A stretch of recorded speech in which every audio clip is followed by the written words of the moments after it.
Hello বন্ধুরা, back to my channel Sumita ব্লগে সবাইকে স্বাগত। তো আজকের আমরা মন্দিরে বাজারে পুজো দিতে এসেছি। এইটা হচ্ছে স্নেহা। হ্যালো বন্ধুরা, তো এইটা হচ্ছে স্নেহা, আমি পিছনে ছোট বৌদি আর অভি। এখানে হচ্ছে স্নেহার দিদা বসে আছে, আমার মাসি আছে।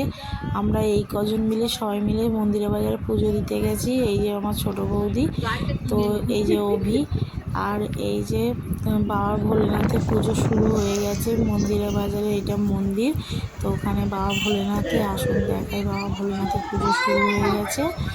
তো ওই যে বাবা ভোলেনাথ বসে আছে। এইটা হচ্ছে মন্দির, মন্দিরে বাজারে।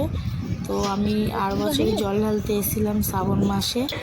আর আমরা প্রত্যেক বছর শ্রাবণ মাসে তারকেশ্বরে যাই। এটা হচ্ছে আমার বড়ো মাসি। আর এখানে খুব সুন্দর বাজার, বেশ বড় জায়গা। তো এইগুলো তো শ্রাবণ মাসে দাঁড়ানোর জায়গা থাকে না, এত ভিড় হয়, প্রচণ্ড ভিড় হয়। তো সবাই আনন্দ করে পুজো দিয়ে আসলাম।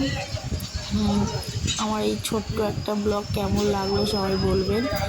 তো আমার চ্যানেলের পাশে থাকবেন। হর হর মহাদেব। তো শ্রাবণ মাসে সবাই বাবার মাথায় জল ঢালুন। আর আমরা শ্রাবণ মাসের আগের দিন, মানে শ্রাবণ মাস পড়ার আগের দিন, শ্রাবণ মাস পড়েছে বুধবার, আর আমরা সোমবারে এসে পুজো দিলাম। এই যে মাসি ধূপকাঠি জ্বালতে গেছে। এই যে স্নেহা, অভি, এইটা হচ্ছে স্নেহার দিদা। আর এই যে আমরা সবাই মিলে পুজো টুজো দেওয়া হয়ে গেছে, পুজো দেওয়া কমপ্লিট। এই যে মন্দিরটা পুজো দিয়ে এই যে বাড়ি চলে যাব।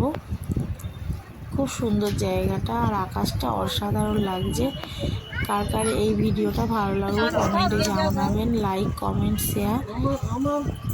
এই যে বাবার মন্দিরটা। তো সব বন্ধুদের কেমন লাগলো নিশ্চয়ই জানাবেন। তো মন্দিরে বাজার একবার হয়তো ঘুরেও আসবেন। তো আজ এই ব্লগটা এতটাই। হর হর মহাদেব, বম ভোলে বম ভোলে, বোম বোম বোম। আমরা পুজো দিয়ে বাড়ি চলে যাচ্ছি।